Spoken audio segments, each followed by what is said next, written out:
I was gonna say I was kind of in the same boat because when I was younger, I had a real bad speech impediment. Oh, dude. And I couldn't articulate myself properly. So some words I couldn't pronounce. Like to this day, sometimes I struggle a bit with it, but I couldn't articulate myself properly. And then that's when I deal with the bullying and everything, dude. And like I remember I wanted to learn French. Yeah. And they're like, yeah, he can't speak properly, so no, we're not gonna waste the time.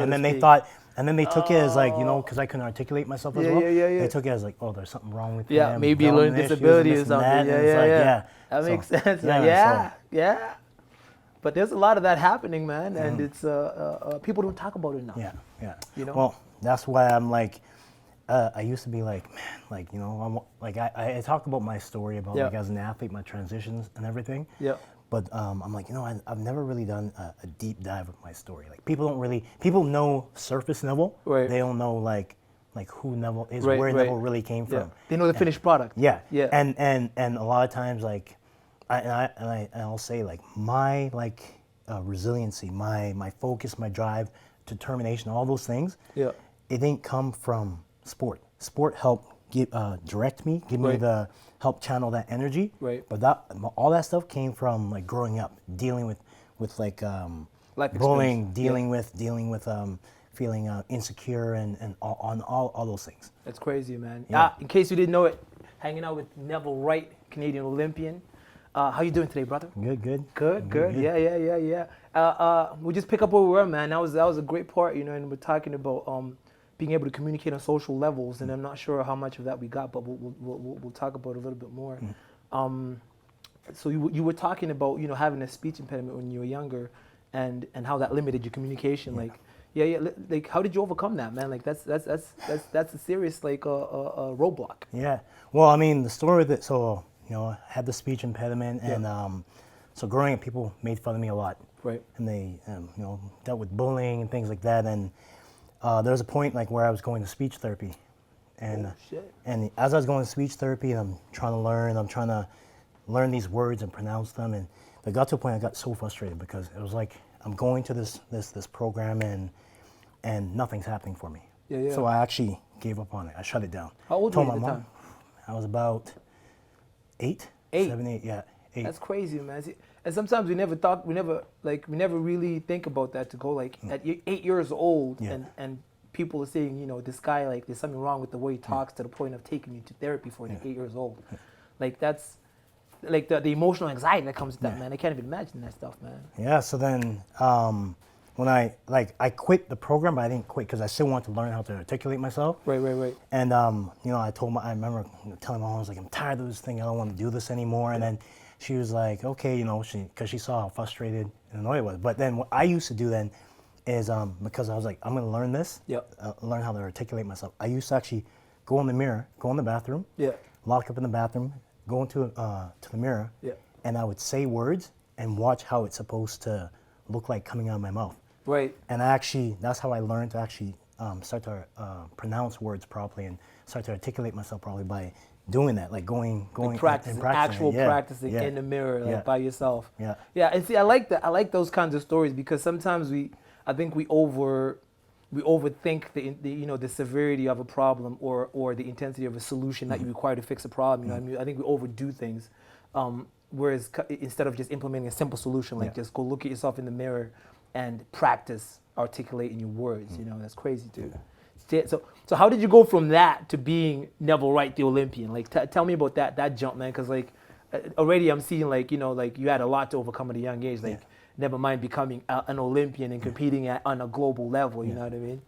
I think just like I said, growing up, I mean, I dealt with a lot of besides like with the speech impediment, and I dealt with a lot of bullying and self-esteem issues, things like that, and so just through life, like I decided that I was looking at how my life is, right?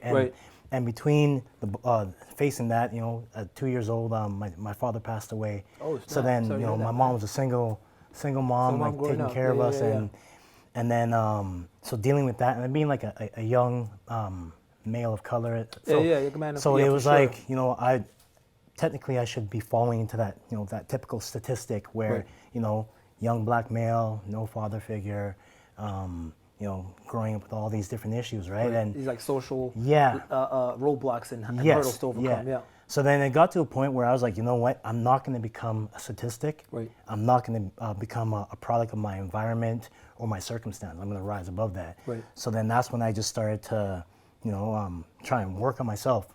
And then sport, I always enjoyed sport. Yeah. Sport was like, I had a lot of energy as a kid. So, sport gave me that outlet to let it out and express yourself. That anger, that hurt, that frustration, that pain. And then I started, doing really well at it. That's awesome, dude. Yeah. We couldn't always do the sports that you had to pay for because we weren't financially secured like that. Yeah. But then I was fortunate for coaches to waiving fees and help me out. And then that just followed me. And then when I got to university, and I made the track team, I met my coach. Yeah. And he was kind of had my back, kind of helped. He helped you out along the way, big time. Quite a bit. And then, he helped push me. And then before I knew it, I got on the national team after my second year university in track and field. Yeah. And then from there, I just, kept going. And then the more I did sports, the more confidence I got, the more resilient I became. Right.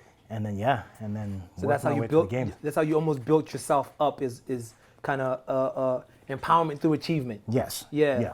I like that, man.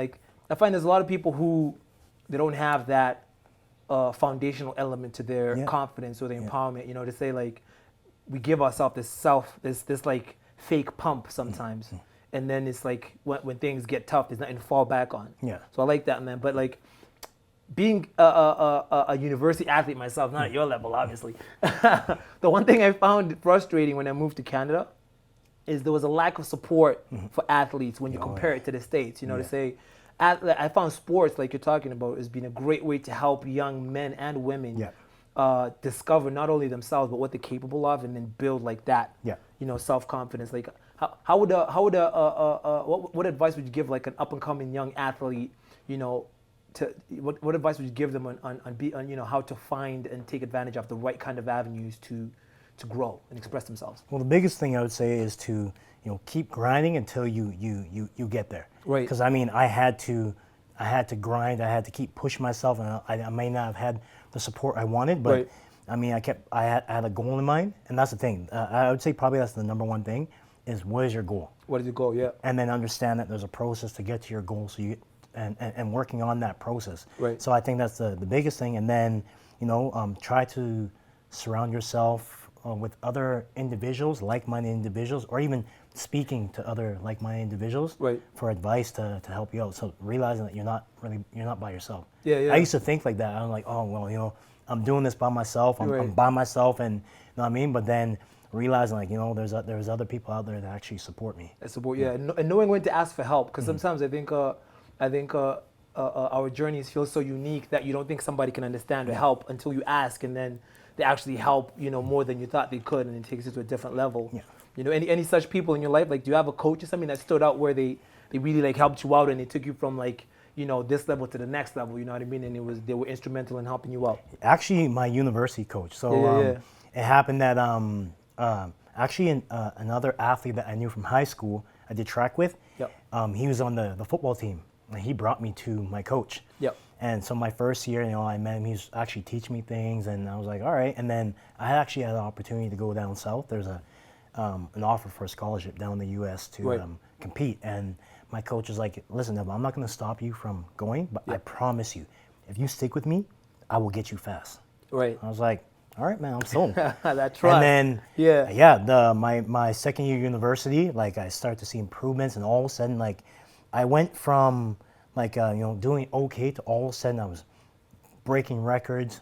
I had my second year university actually had a personal best every single race in track and field in the 60 meters, and then end up winning conference championships, and then winning nationals, and then from there there's an opportunity to go to make Team Canada for World University Games, my first national team. Yep. Once again, I couldn't afford it, and I wasn't getting the support for it, and between him. So his name's Quinn Sekulich.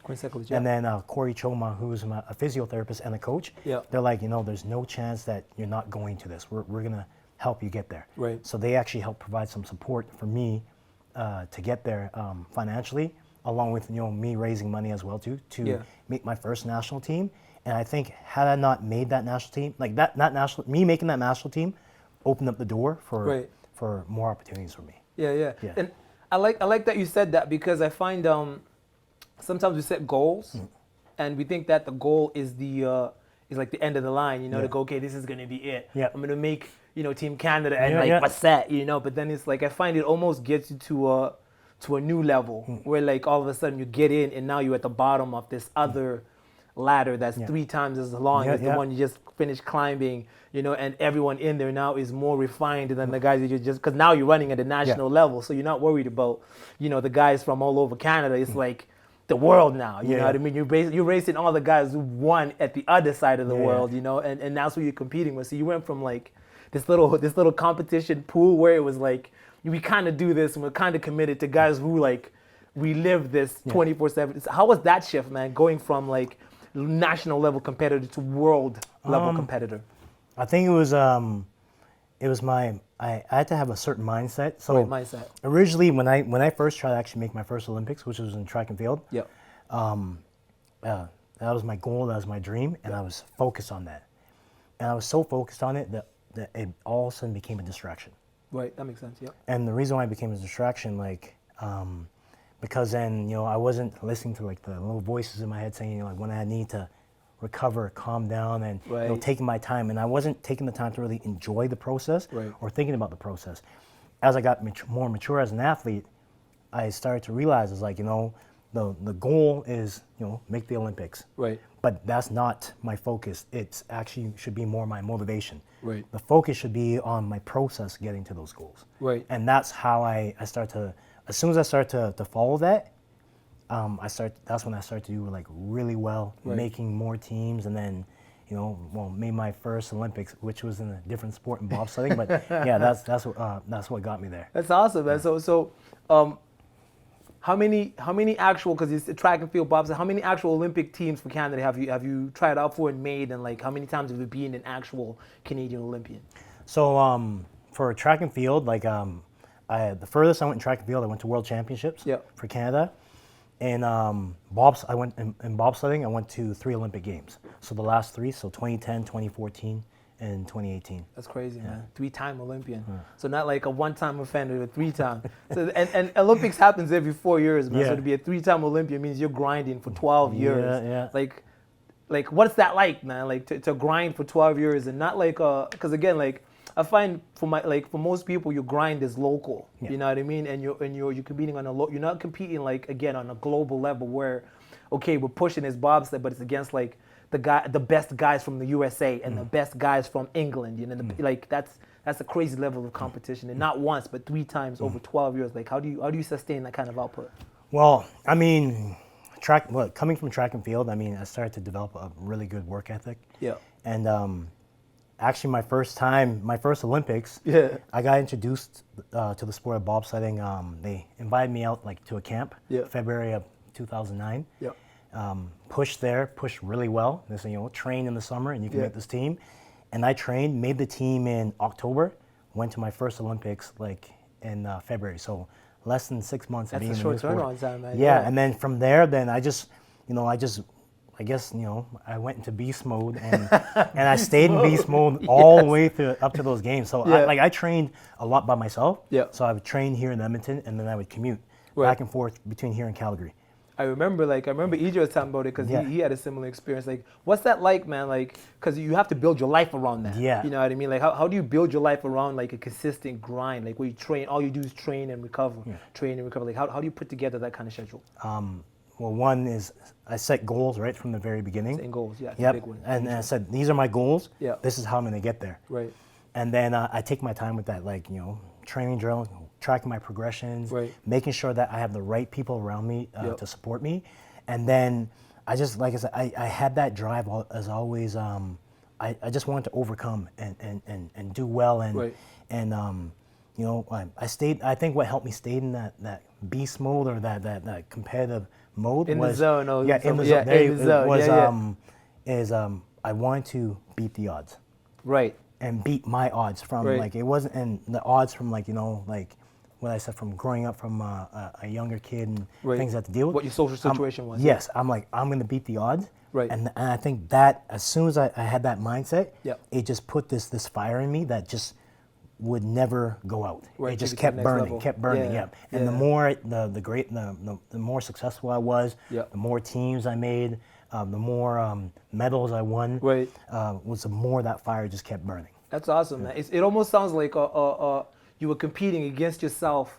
So it's almost like you started at a point in your life where the trajectory based on certain factors of your life was like this way, and you were like determined to go almost like the opposite direction, you know what I mean? And that's what, I like that, man. It's like, I'm starting to find lately like all the great success stories are people competing against themselves, where it's almost like an internal battle to become better than you were, as well as better than what you were supposed to be, versus saying like, oh, I'm running next to such and such a person, I gotta beat this person, So how do you maintain that mindset? Because I can see, if like, I know if I was an Olympian, for example, you know what I mean? Like I can imagine all the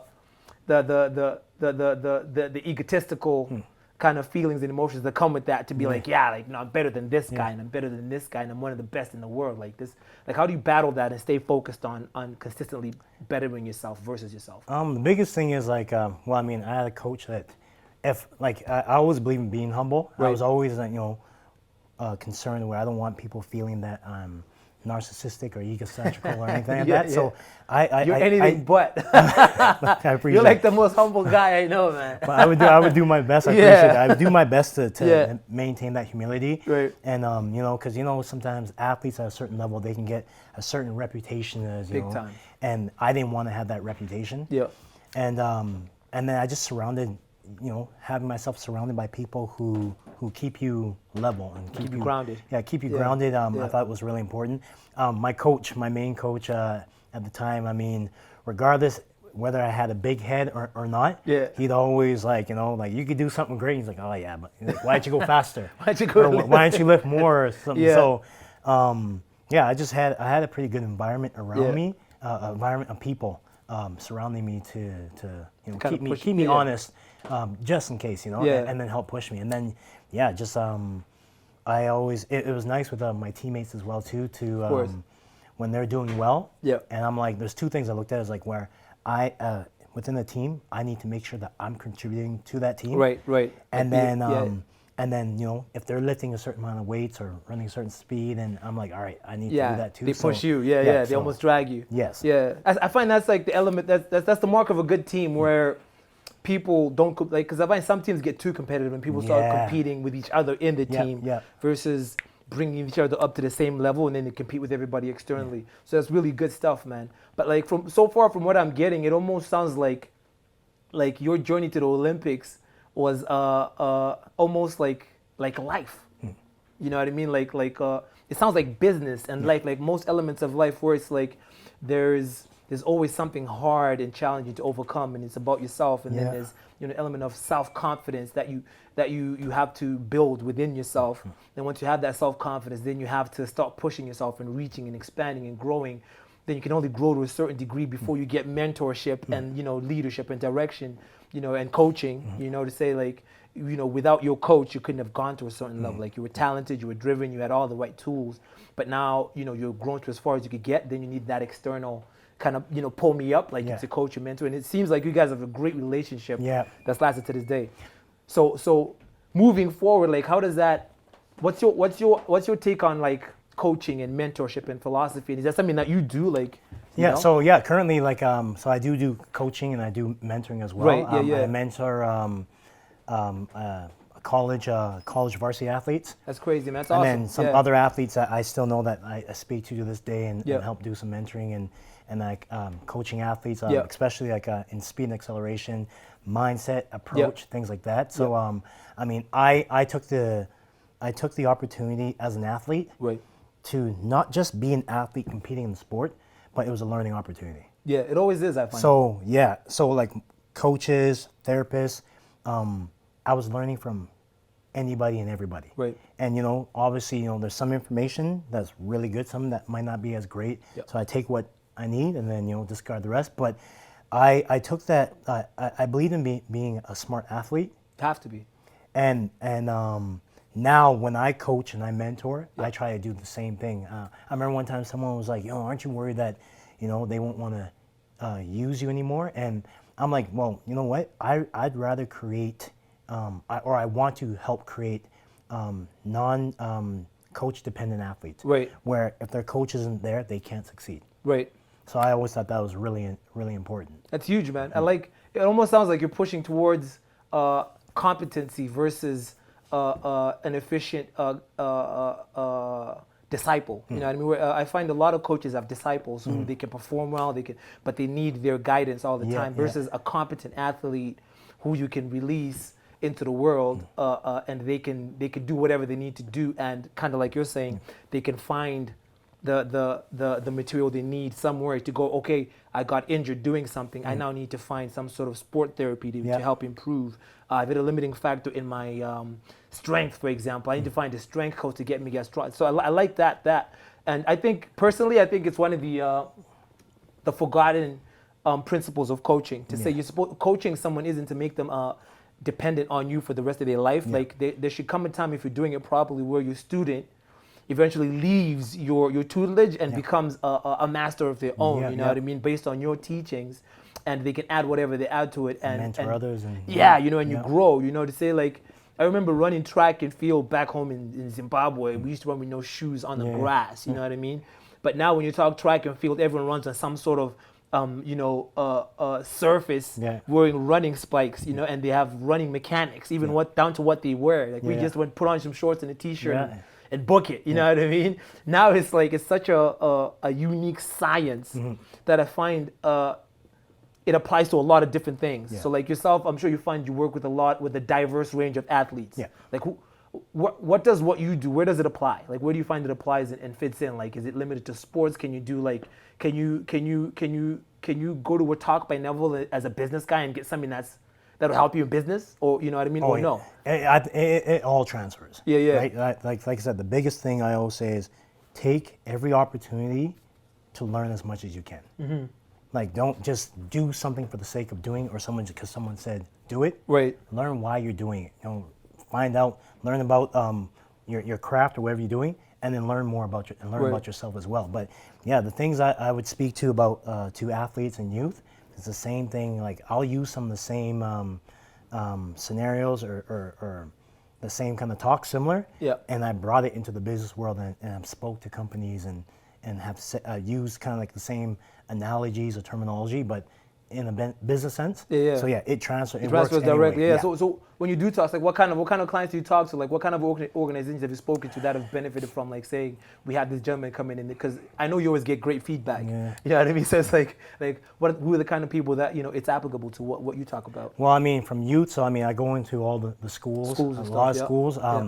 From the corporate world, I mean, I've spoke to like an RBC wealth management group. Right. I've spoke to them. I've spoke to AHS, Alberta Health Services. You name it. Like, I mean. That's crazy. I like that, man. And it almost sounds like once you learn the principles of success in one area, you can transfer them everywhere else, because you've gone from being, from what I've seen on the outside anyway, with my limited kind of access to you, I remember being like just a live in the trenches kind of athlete, where it's like I'm here and I'm training, and then I gotta go here and I train, and then go here and I train, and then I eat this, and I'm eating as I training, and then I gotta go recover, and I sit in this thing for 20 minutes and see this person and get massaged, and then go do it all over again, to being like a family guy who's married and has kids and is running a successful business. You've gone from being like an athlete who did nothing but grind and train to now being a fully functioning, competent, family guy, business guy.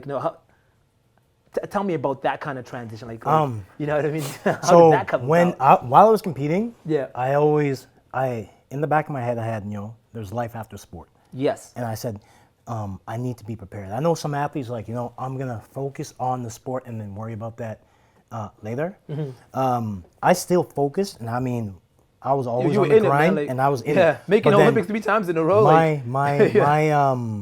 My free time when I had availability, I was trying to build what I'm going to do after. So I call it my big 3. when I worked on buildings. So I'm a therapist now, so massage therapist by certification, but performance pain management therapist.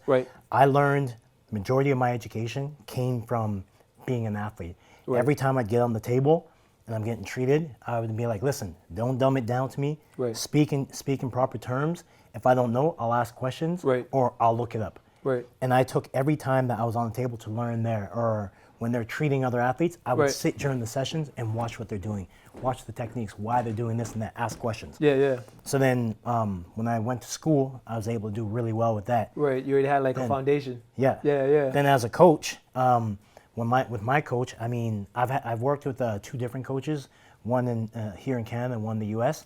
And I mean, once again, I took the opportunity to learn. When I would do a sprint, I'd come back, and when the other athletes are going, I'm standing beside him, watching what he's looking for and trying to like pick things apart as well too. So I'm developing, learning, and growing. And then lastly is speaking. So like taking my experience. That's my biggest passion. Is where passing it on. So in the end, I think that we all have stories. And for me, I mean, I feel like I have a story of growth, development, overcoming adversity and obstacles, and that's the biggest thing. The most that's an area that I want to be able to impact others. Share my story, share my journey with others, and help create change in the world, change in people's lives. I think that's the most important thing, man. And well said, like changing the world and changing people's lives is I think sometimes when people think about changing the world, they think about like mass revolutionary change. And I think it's different. I think one step at a time, one person where you show up, and if you're able to, for example, like a person like yourself, and use you as an example because you're here, you've gone from being someone who was in a situation where from the outside looking in, statistically, what your trajectory should have looked like is completely different. And then you went from that to being someone who you rose above your circumstance and you created almost your own platform to rise up. And then you met 2 different coaches who kind of had a high impact in your life, and probably like a myriad of other professionals along the way you picked it up from, and then you became this finished product at the end. Whereas I find sometimes you want to change everybody all the time, but like just in looking at your story, and I can imagine how many clients you coach in all of the different facets, like to that's enacting real useful change in life, I think, man. And I think that's the best way to go about it. You know what I mean? To say, if you can talk to a business guy and help him improve his business acumen by adding that level of Olympic level knowledge, high performing thinking. Well said, man. High performance thinking. I find there's a direct correlation to how you act physically and how fast you can react and think to like when you take it to your mind. And it helps you think quicker on the spot and perform better. You know what I mean? And I love seeing that, man. So what exactly do you coach in specifically? Because you talked about you do massage therapy and that sort of thing. What else do you do, and what kind of services do you offer to the general public? So as a therapist, performance, a pain management therapist. So I mean, most of my clientele that come in are recreational to high performing athletes. So pretty much I'm there to try and create a better quality better quality of life, improve function, get to the source of their issues. As a coach, so my main focus now, I do sprint speed acceleration coaching. So teaching athletes how to get faster, working on their mechanics, efficiency, but then also helping with mindset and approach and perspective in their sport. And then the speaking. And the one thing I know, sometimes people say, well, you can't do so many different things and be good, but I look at everything as a whole. First of all, there are people that have multiple potential. And I mean, it's something that I enjoy, and I look at all 3, and all 3, what they all have in common is that it's all about helping someone else. It is. As a therapist, I'm influencing, not only am I treating their body physically, but also I'm speaking to them. So I'm helping like the whole entire mindset psychologically. As a coach, I'm doing the same thing, physically, mentally, speaker, like being able to impact and touch people. So all 3 of those areas, I think, have that one common thing, which I enjoy doing. I feel like that's my why, my calling. And because that is my why and calling, like I enjoy doing this. So I mean, regardless of what people can say, is like, how can you do so many, I forgot how the phrase goes, like good at at many, great at none, or something like that. But I'm like, I think if you're enjoying yourself and you're doing, you're performing in your passion, then I mean, you're doing great at all of them. 100%. I agree, and I think sometimes people come up with those kinds of terms to try and rationalize what they're doing. Say some people. And I was having a great chat earlier on with my boy Steve about talents. And some people have one talent, and instead of focusing on that one talent and conquering the world, so to speak, with that one talent, they rationalize, how this is the ideal situation. It's like, no, some people have two talents. Some people have three. It seems like you have three that you can combine into one force of change. You know what I mean? Because having been a lifelong athlete myself, I can see exactly what you're talking about, because there's always a physical component, it's purely physical, where unless you master that side of things, you're going to have limited performance. Then there's a purely mental side of things, to go like, and when you get your mental game together, you could have the best mechanics in the world. But if you're psychologically overthinking certain problems and issues, you're not going to perform well. So you got to get over-analysis and exactly. And then there's a physiological thing where they both come together. And you have to now work. You have to get your physical and your psychological working together at the same time, and that's when you perform the best. I find is when you have a coach who can touch you on all three platforms. Because for myself, I've come up with like a coaching breakdown to go.